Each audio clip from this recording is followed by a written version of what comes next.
What I've got is whipped egg whites and then a basic souffle base. It's a cheese one, which is a thick white sauce and heavily flavoured with Parmesan cheese, salt and pepper and a bit of nutmeg. The great thing is not to overfold. If you go on bashing and beating this up too much, you're going to beat out the air you've so carefully put in. So then I'm going to stick it in the jug because it'll be easier to pour. Don't worry about a bit of unmixed in egg white. And then you just pour it into the cups, about just over 2/3 full. Like that. Where did this idea come from? Well, as a matter of fact, I saw it in a Time Life cookbook. And I'm not at all ashamed of the fact that I pinch recipes all the time.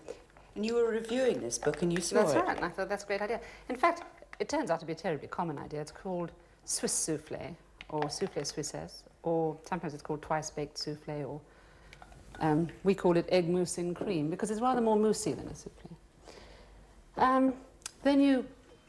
I've put them in teacups.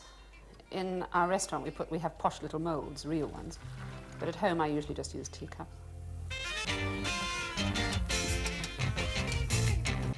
We have to have it really cold so that it's quite solid. If it's still warm, when you take them out, they flop all over the place. Now you've got to loosen them around the edge. Some of them come away quite easily, but you might run a knife round just to make dead sure.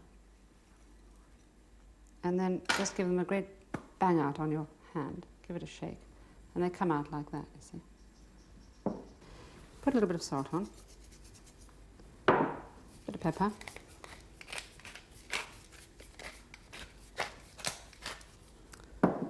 And a bit of Parmesan cheese. It could be cheddar, but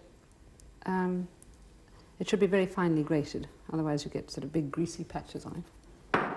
And then, this is the bit that's not good for the figure, you just pour cream all over it.